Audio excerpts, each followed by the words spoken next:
The fourth round of Asian World Cup qualification is just upon us. Boys and girls, we're going to be talking about the matches, previewing the groups, and giving you all my thoughts on which national teams do I think will qualify automatically for the 2026 World Cup, which ones will be eliminated, and which ones will continue to the fifth round of World Cup qualification. If you are a big fan of Asian football content going into the 2026 World Cup, this is the channel that you need to be at, so make sure to subscribe now so you don't forget. And if you guys like this type of content on the channel, make sure to smash the like button, as I'm gonna try to cover as much Asian football content as I can. And if you guys smash the like button, the more of it I will do on the channel. Don't forget, I will do my reactions and thoughts, my winners and losers, when all these matches conclude. So you guys gotta make sure to have those notifications on so you don't miss out. All right, let's do a quick debrief on the groups and then talk about the matches. For all of you that may have forgotten, in Group A, we have Qatar, UAE, and Oman. And then in Group B, we have Saudi Arabia, Iraq, and Indonesia. For the first set of matches, we have Oman versus Qatar and Indonesia versus Saudi Arabia. I personally think if Oman come out with an upset, be it a win, maybe a draw, I think that is wraps for Qatar. Qatar need a win in this game. I think Oman are going to be playing for a draw, but it would be an absolute bonus if they can get themselves a win. I've talked about it in previous videos. Lopetegui has a point he has to prove with Qatar. It has been so up and down for him. He's only gotten himself one win, which was against Iran in the previous round of qualification, but has not won any other matches as the head coach of Qatar. Then for Oman, they've recently hired Carlos Queiroz, and he has a special place in my heart as an Iranian national team fan. And I would love if he can work some of that old magic of his and could somehow salvage Oman first place in their group and qualify them for the World Cup. If there's one man that loves building that stability, that haram defensive football, it is Carlos Queiroz, and I think that is what Oman will need in this group. If they can frustrate Qatar, which every national team seems to have done since the Asian Cup, catch them on the break during those lapses of judgment defensively, I think Oman could steal a win here. But realistically, I think this game will probably end in a draw. Then for Indonesia versus Saudi Arabia, I think this is going to be a blow for blow type match. Indonesia, they're so close. They're licking their lips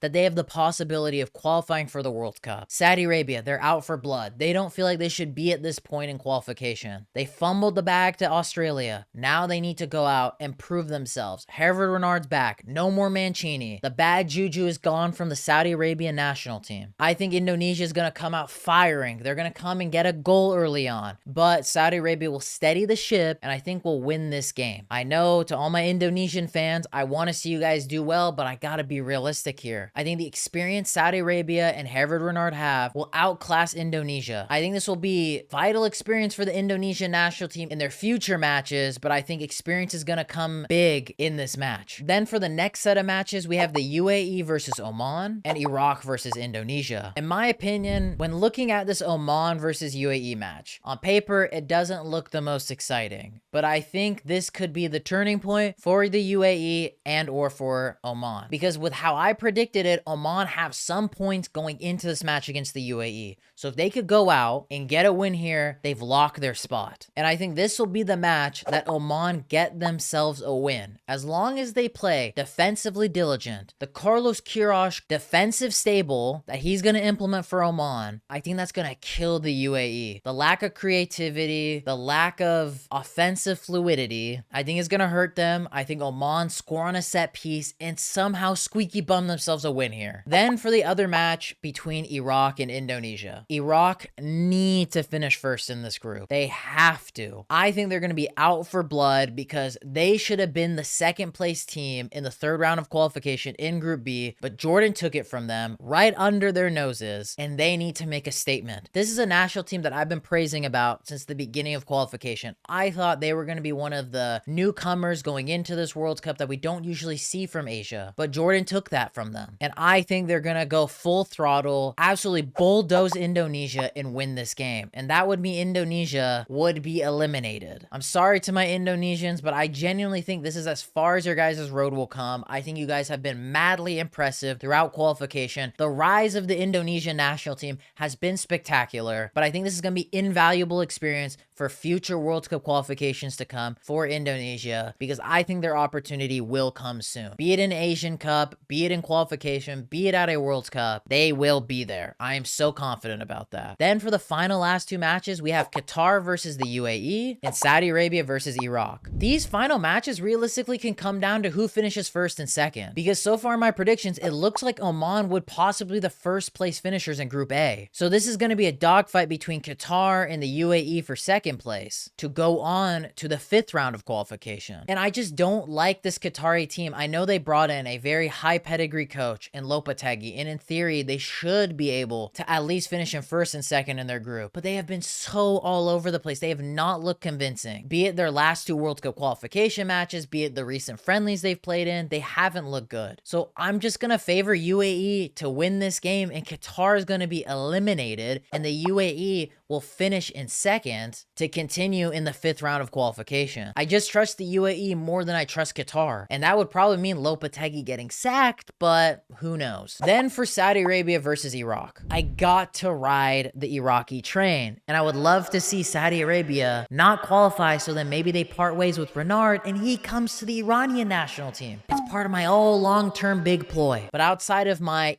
devilish ploy of not seeing the Saudi Arabian national team succeed, I think again, this is Iraq's to lose. They need to stamp themselves, make a statement win, finish in first in Group B, and qualify for this World Cup, because I think it would be an absolute failure for the Iraqi national team. So this game, in my eyes, I think once it's all done and dusted, will be the decider for first or second place. I think Indonesia are the national team looking from the outside in, and it really comes down to these two national teams. And I got to stick with my guns. I'm going to go with Iraq. They win this game. They finish in first. Saudi Arabia finish in second. So that would mean the UAE and Saudi Arabia would go on to the 5th round, with Iraq and Oman automatically qualifying for the 2026 World Cup. So that's how I think it will end up. But boys and girls, my opinion really matters so much. Let me know your guys' thoughts in the comments down below. Do you guys agree with me? Disagree with me? Let me know your guys' thoughts. As I said, I will do a winners and losers reaction once all these matches have concluded. So make sure to be subscribed, have those notifications on if you're a big fan of Asian football and someone that covers the Asian World Cup qualification and Asian national teams going into this 2026 World Cup. This is the channel that you need to be at. And make sure to smash the like button. And if you guys enjoyed this video, make sure to check out this video next, where I talked about Asia's Big 5 national teams and their best World Cup runs. And then click over here as I post content weekly on the channel so you don't want to miss it. But boys and girls, I hope you'll have a lovely day.